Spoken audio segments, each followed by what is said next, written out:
Yay! I am so excited that we are back. Welcome back to Radiant Womanhood. We are in our second season, kicking off our second season, and I'm thrilled to have you here.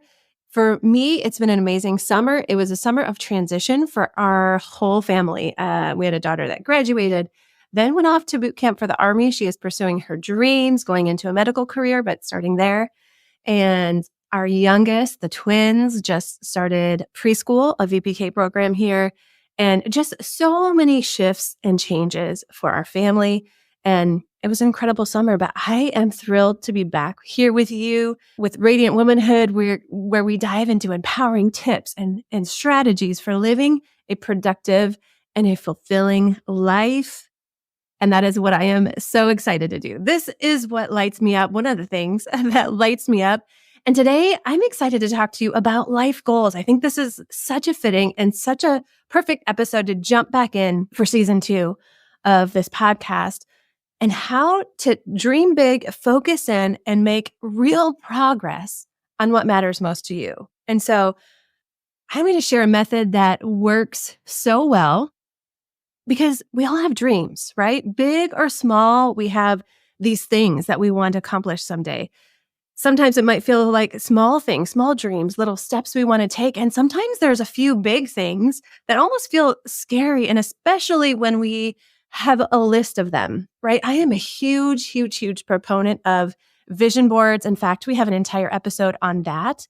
It's coming up into the season where it's so good to do a vision board again. But with that, I want to say sometimes even thinking big in multiple areas at one time can feel overwhelming. And so I'm going to give you a method today to really break that down, to bring out a simple answer that brings it into focus, clarity, and action. And I'm so excited to share this with you guys today. This is how we actually turn those dreams into reality. Now, I just had a birthday, so I'm kind of thinking in the realm of like the next year, which is why I like mentioning vision boards and things like that. You can look at it as a calendar year. You can look at it in terms of, okay, this is my 40th year of life. This is what I'm doing here. But whatever way you look at it, well, let's break down this method that really works wonders. I like to call it dream big, big focus. Okay. So I'm going to jump into this first episode right here. We're going to get through it quickly, but I'm going to you with a little bit of homework because this is something that you get to do, something that you get to work on for yourself. I can't come up with the dreams for you. I can't make those dreams happen for you, but I am right here encouraging you, and I'm going to show you a way to help make that happen. So the first thing really is I want you to grab a notebook, your journal, just a sheet of paper. Any paper. It does not matter what it looks like. It doesn't even matter if it's the back of an envelope. We've all done that, right? Grab a pen. If you need to, grab that notes app on your phone, but just for the next 10 minutes, be distraction free and think about this. Or give yourself the homework to do this later, or even over the course of the next week before you listen to the next episode. All right. But just write down 10 things that you want to do. Go as big as you can dream. Don't limit yourself. And it could be anything. It could be from writing a book, starting a business, running a marathon, traveling. Maybe there's a certain place you want to go. The key is to not limit yourself here. This is your life. There aren't limits here. So think in turn, it could be professional. It could be personal, financial, spiritual. Whatever those goals are, write them down. 10 things. Keep it to 10. Don't go over. And if you have 5, just give yourself a few days to dream. Give yourself a little bit of time here and there where you can just quiet and think. Think about, okay, what would I do if I didn't have limits? What if I gave myself permission to not put limits on, to not put a financial limiter on it, or to not put a I can't because on, even if it seems a little bit unrealistic? Just think about 10 things that you want to do. Some point, sometime in your life. I'm not saying next month. I'm not saying next year or this year. We're not putting a time limit on anything yet. But let's just think in terms of this. So that's your first step of your homework. Write down 10 dreams that you have, 10 things that you would like to accomplish, 10 goals that you want to maybe at some point set for yourself. And maybe it does feel overwhelming at first. Or what I really like about this process is in giving yourself permission to dream, in giving yourself permission to think outside the box, is sometimes you come up with things that if you hadn't given yourself maybe the time or the space, the quiet to think, or just the permission to like stop the hamster wheel for a minute and dream, you might not have thought of it. Something I found in actually, I think it was the last episode of our first season, talked about being burnt out.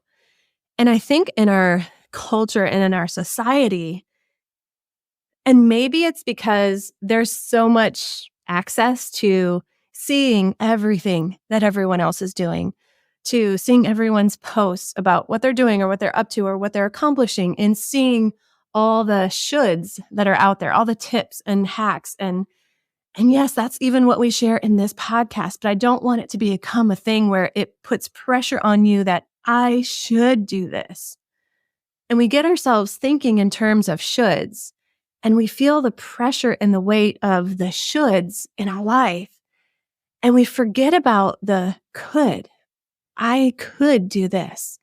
I want to do this. This lights me up. I get to. Sometimes the shoulds should just be changed to I get to do this.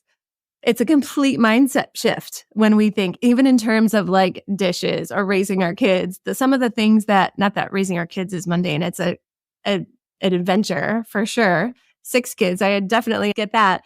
But that comes with a lot of dishes. That comes with a lot of laundry, and changing my mindset to, oh, I should or I have to do the dishes, to I get to, because our family was blessed to have this meal on the table together, is a mindset shift. But even beyond that, the things that just feel like I should, instead of I get to, I could, I want to, this lights me up. It opens up a whole different realm of possibility. And that's where I want you to get with just writing down 10 things that you could do, that maybe you get to do, that light you up, and thinking in those terms. I don't want you to write down goals like I should do this. I should lose 20 pounds. No. What is it that lights you up or that makes you maybe excited about life? Write those things down. Okay, I'm going to jump right into the next thing. I know we've not written those things down yet, but this is your homework. So you're going to start with those 10 things. If you want to pause it and come back, that's what we can do. But step 2 is we are going to narrow that down.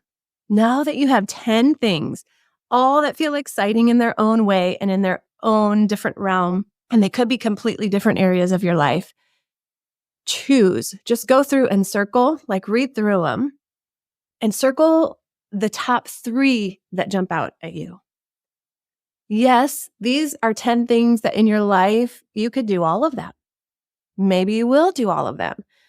But we're going to go right now for just a moment with the power of 3. We're going to narrow our focus because, just like I was saying, when we focus on multiple things at the same time, it can feel overwhelming. Again, even with a vision board, when we put all these things, now that's not because we're going to start doing each and every one of them. That's just throwing a visions out there. But right now, what we're doing is we're narrowing the focus.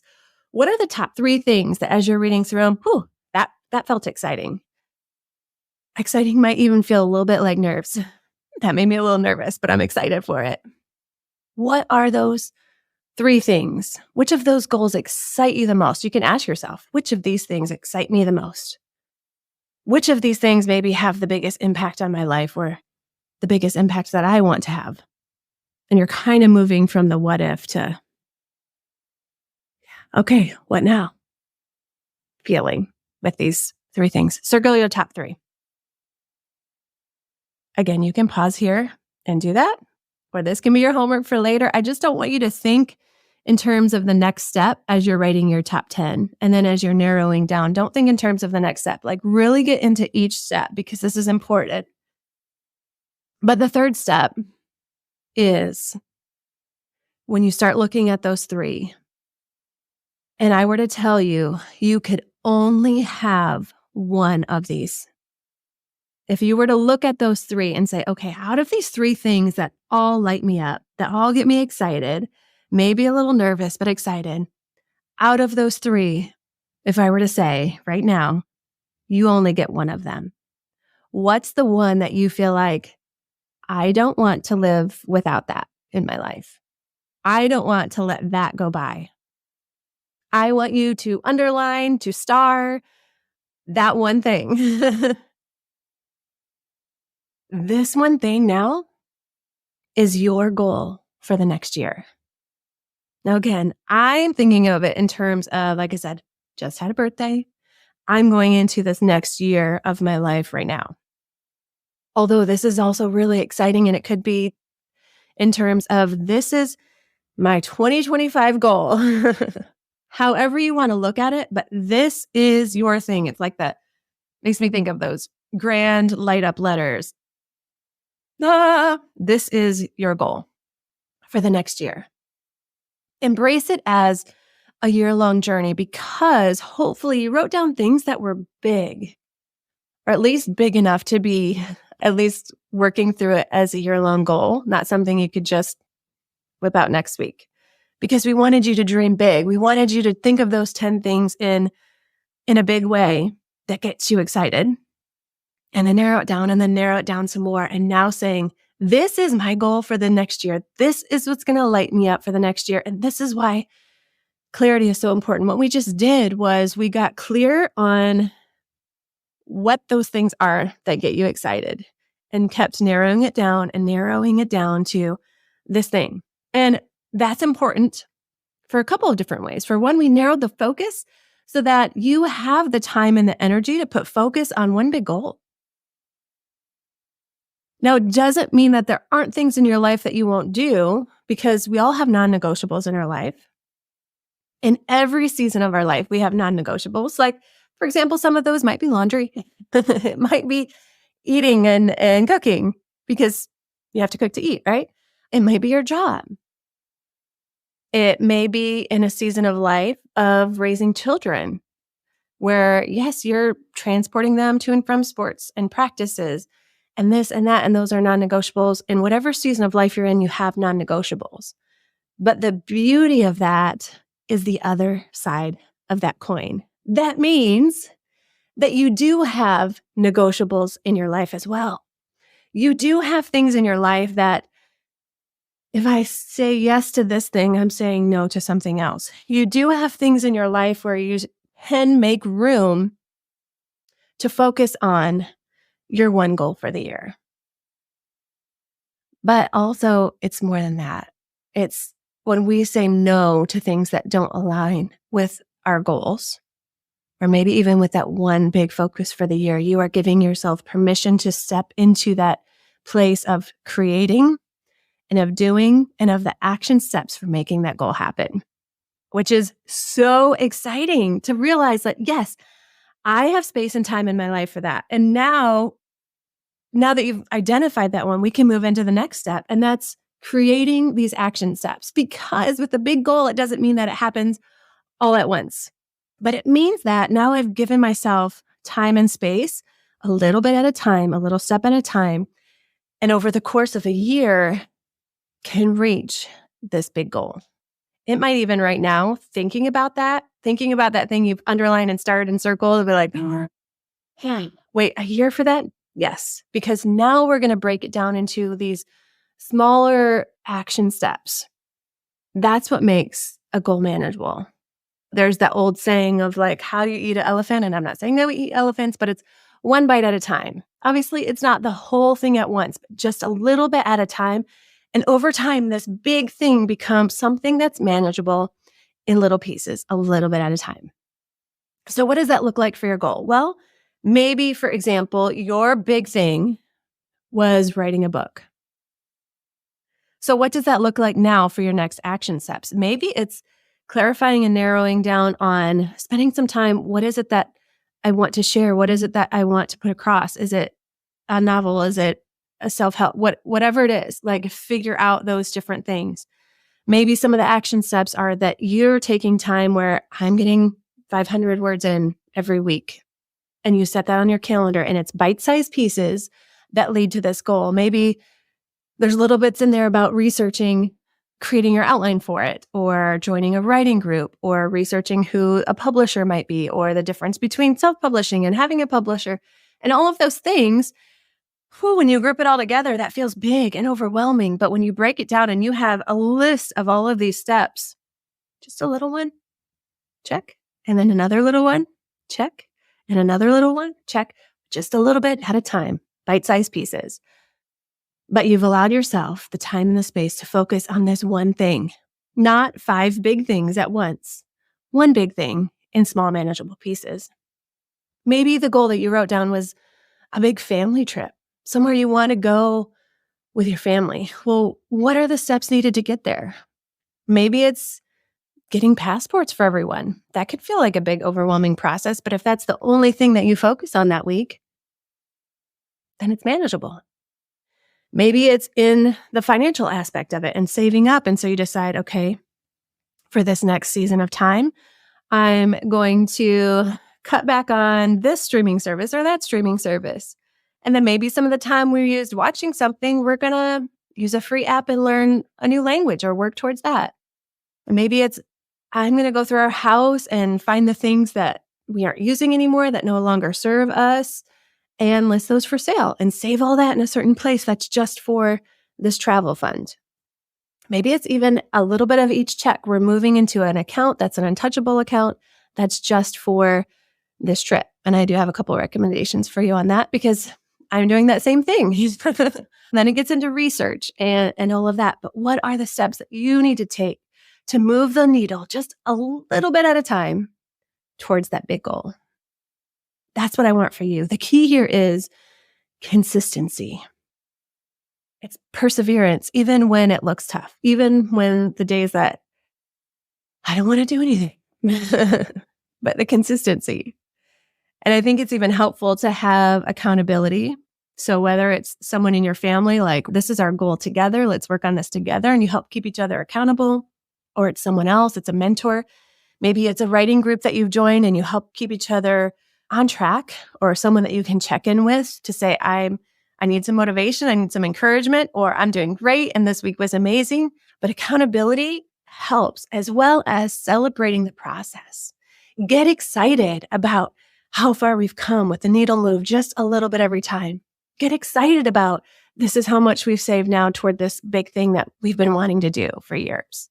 Celebrate those little things.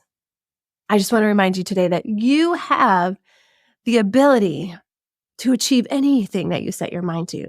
You can do this big thing. I believe in you, but I also know that the steps work. This method works. Setting a goal, making actionable steps, it works. And sometimes just narrowing the focus, using an exercise like this to narrow your focus and get that in front of you is what's needed. And I am so excited to hear about what your big goal is. I am so excited for this next season of the Radiant Womanhood podcast. And I'm asking you, friend, to share this with someone you know. Share it with another friend that you know, maybe they have some big goals or they have some big dreams. Let's do this thing together. Share it with someone that you know needs some encouragement in that area. But share it with a friend. I'm asking you to do that. I'm asking if you haven't yet, go ahead and give it a review or a rating.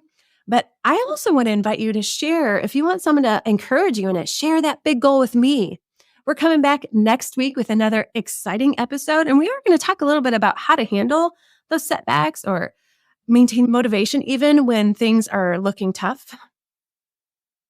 But this week, this is your homework, 10 things down to 3 things, down to 1 thing. And I would love if you shared that with me this week so that I can encourage you or encourage you in your dreams, in your goals. Because friend, you've got this. And I'm excited to see what's on the other side. Stay radiant.